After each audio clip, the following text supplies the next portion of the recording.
सुप्रभात छात्रों। आज मैं हरिहर काका की कहानी का अंतिम भाग जो है उसे समझाऊंगा। आप लोग ध्यान से सुनिए, समझिए।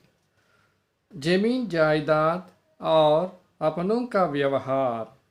हरिहर काका के भाइयों को भी हरिहर काका के बदले हुए व्यवहार का अनुमान हो गया था। वे समझ चुके थे कि आप हरिहर काका अपनी जायदाद उनके नाम नहीं लिखेंगे। एक दिन उनके भाइयों ने भी वही तरीका अपनाया जो ठाकुर बाड़ी के महंत ने उनकी जायदाद अपने नाम करने के लिए अपनाया था।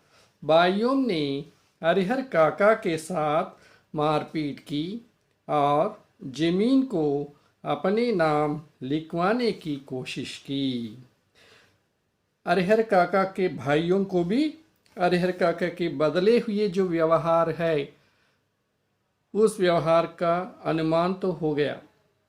वे समझ चुके थे अब हरिहर काका अपनी जायदाद उनके नाम पर ना लिखने की बात। एक दिन उनके भाइयों ने क्या किया मालूम है? मंदिर वाले माने ठाकुर बाड़ी वाले किस प्रकार उस पर बुरी तरह व्यवहार किए थे, उसी तरह ये लोग भी व्यवहार किए। महंत ने उनकी जायदाद अपने नाम करने के लिए अपनाया था। भाइयों ने हरिहर काका के साथ मारपीट की, बुरी तरह अपने भाई को मारे पीटे और जमीन को अपने नाम लिखवाने की कोशिश की। लेकिन हरिहर काका मारपीट खाने पर भी अपने भाइयों के नाम पर जमीन जायदाद नहीं लिखे। काका जोर से चीखे, चीखना माने चिल्लाए, तो लोगों ने उनकी चीख सुनकर उन्हें आजाद कराया। गांव के अन्य लोग जो है उसकी चिल्लाहट को सुनकर उसके घर के पास आकर उसे तो अपने भाइयों से स्वतंत्र कराया। अब हरिहर काका का अपने भाइयों से पूरी तरह मोहभंग हो चुका था। हरिहर काका को अपने भाइयों के प्रति उसके दिल में जो प्यार था वो प्यार तो खत्म हो गया। उन्हें पुलिस सुरक्षा दे दी गई। हरिहर काका को पुलिस वाले तो सुरक्षा दे दी और वे अपने परिवार से अलग होकर रहने लगे। अब हरिहर काका अपने भाइयों के साथ नहीं रहने लगे, अलग होकर स्वयं अकेले रहने लगे। अब पूरे गांव में हरिहर काका की चर्चा थी। सब लोग चर्चा कर रहे थे, अरे हरिहर काका तो अपने भाइयों के नाम पर लिखेंगे या ठाकुर बाड़ी के नाम पर लिखेंगे।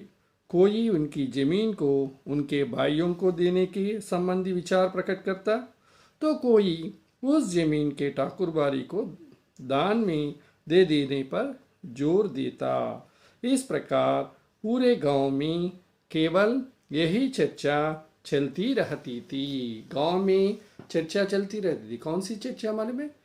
गांव के कुछ लोग बोल रहे थे, नहीं नहीं, हरिहर काका तो जमीन अपने भाइयों के नाम पर ही लिखेगा, मंदिर के नाम पर क्यों लिखेगा?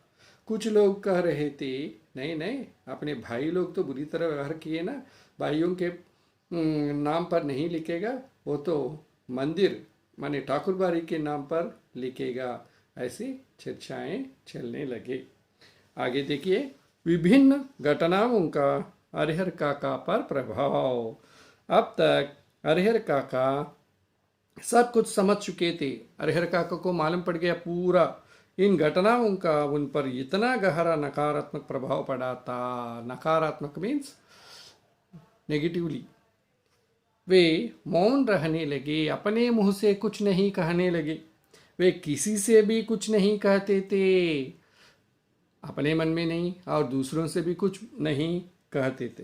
केवल खुली आंखों से आकाश को निहारते रहते थे, अपने आंखों से आसमान की तरफ देखते रहते थे।